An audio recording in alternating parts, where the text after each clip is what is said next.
আপনারা কি কখনো অনুভব করেছেন যে মহাশক্তি আমাদের জীবনকে পরিচালিত করছে তাকে আমরা কতটা জানি? আজকের ভিডিওতে আমরা জানব ভগবানের মহিমা, তার অসীম শক্তি এবং কীভাবে তিনি আমাদের জীবনে প্রতিনিয়ত উপস্থিত আছেন।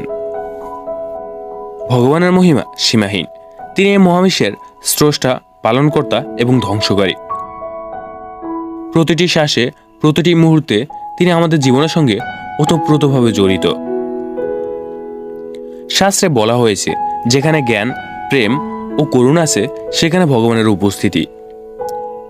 তিনি আমাদের দুঃখে সান্ত্বনা দেন এবং সুখে আমাদের কৃতজ্ঞতা প্রকাশের শিক্ষা দেন। ভগবানের শক্তি কতটা অসীম তা আমরা তার সৃষ্টির দিকে তাকিয়ে বুঝতে পারি।